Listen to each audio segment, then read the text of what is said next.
Hey, welcome back to the Big Rand Show. As always, thank you for joining me. If you could, hit that subscribe button down below and let's get right to it. First off, I want to apologize for the lack of lighting. It may seem a little dark on y'all's end. I apologize for that. Hopefully, I'll have that rectified by this afternoon, and tomorrow's video will be back to normal. Anyhow, on to the story. So over the weekend, and again yesterday, Donald Trump said he thinks he'll shut down the southern border. Just completely shut it in. No legal ins or outs. And there are some headlines about the different things that would happen. Like avocados would be in short supply within 3 weeks. And don't get me wrong, I love an avocado. I love eating avocado. I love a slice of avocado on things. I like guacamole.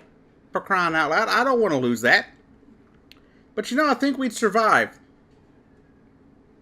It wouldn't be like the end of the world. We would find a way to survive without avocados.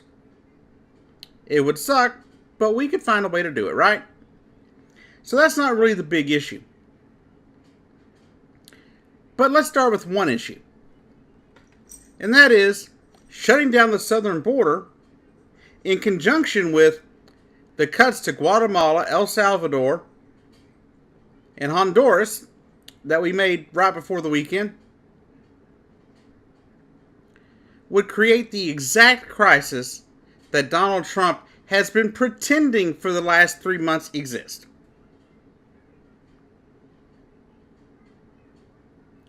Yes, there has been a spike of immigration because there has been a caravan of people that showed up.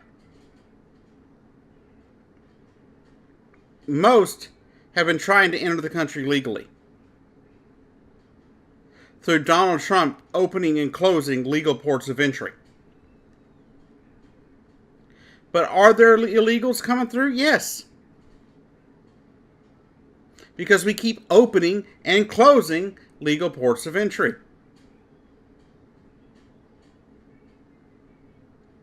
Now, I completely understand that our facilities are kind of full.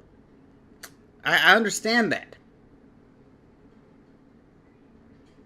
But there are ways to handle it that don't involve closing down the southern border. Let's talk about some more serious implications than avocados, shall we? First off, immigration would get worse by shutting this down, especially with the cuts we have made to humanitarian aid to Honduras, Guatemala, and El Salvador. Now, I think in the long run, those cuts will play out and those cuts will be okay. I believe it's good for us to be getting our hands, out of their nation, out of their countries.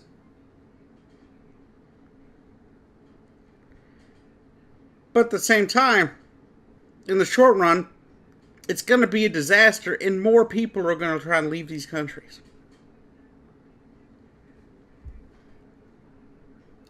Another problem, though, is that illegal immigration, the exact immigration that Donald Trump claims to want to stop, would spike. Would probably go up higher than it's been the last 4 or 5 years. Why? Because when you close all legal ports of entry, you leave only one option, and that is illegal entry into the United States. That's it, and that's all. That's what you leave.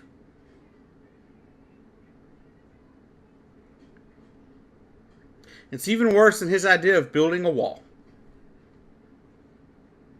Whether you agree with his wall or not, this is even more insane. Now let's talk about some other problems. Lastly, most importantly and lastly here, the last thing I'll talk about in this particular video is the economy. Mexico, believe it or not, is one of our top trade partners. Billions of dollars at stake. and shutting down the southern border for an extended period of time not only will increase immigration, but risks the chance of an economic recession. And I don't care who the president is, the American people already went through what we refer to as the Great Recession. Why purposely cause one? Why purposely hurt the American people? And we all know why he's doing this. Because he's starting to fade in the polls, even with the Mueller report coming out. He's still kind of trailing, still down in the polls, and he wants people to like him again, which they never did. At least it's what it seems in the polls. Maybe the polling's wrong. But he's trying to use it to make it a campaign issue. Trying to create more of a problem than there already was. You may disagree with me. You may think he has a completely reasonable reason. But it seems to me he's trying to create chaos and wreak havoc all across the southern border in order to help himself get reelected. This is Trump's wag the dog, if you know what I mean. Seems like every president, when it looks like they may be teetering on having problems, like a scandal breaks out, all of a sudden you have a new war. But that's not what we're going to have here, is it? It won't be a physical war, but it's going to be an economic war. An economic war waged on the American middle and lower class. Meanwhile, the rich will be laughing their asses to the bank. Let me know in the comments what you think. My next video, I'm going to try and discuss a YouTuber that I came across recently who apparently has a problem with liberals. And believe it or not, I want to try to rectify that. I believe it's time that we try to come together in this country.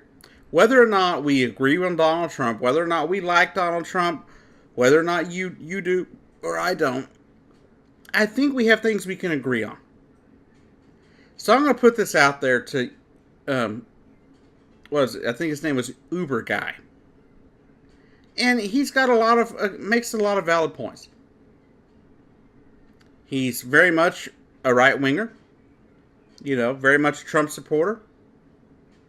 But he said in one of his videos back earlier in March that he didn't even want to talk to liberals anymore because of how some have acted.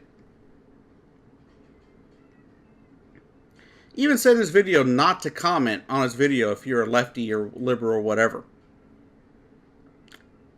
Me being me and wanting to extend an olive branch to the other side, thinking that we need to build each other up instead of tear each other down. And instead of shutting down people whose ideas we don't agree with, we should debate.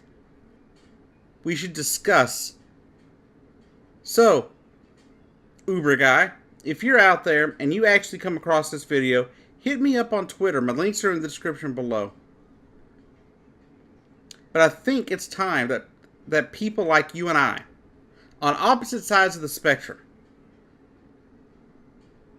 someone who's fairly right and someone who's really left, could sit down and have a discussion to hash out what differences we have. I think at the end of the day, we would realize that we're not that far apart. That we're all in this for the same thing. For the prosperity and success and continued success of this great nation. And to you, Uber Guy, I want to make it clear. I have loved this country since the day I can remember government. That was about 8, 9 years old.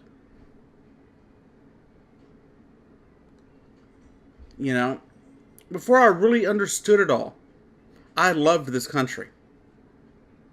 And all through the George Bush years, when I could not stand what he was doing, I still loved this country. When Barack Obama was president, yes, overall, I like Barack Obama. But at the same time, he did a lot of things that I didn't support. So, Uber guy, please hit me up if you come across this video. Anyhow, this has been The Big Ranch Show. I've been your host, Jacob Keck. I'll see you down the road.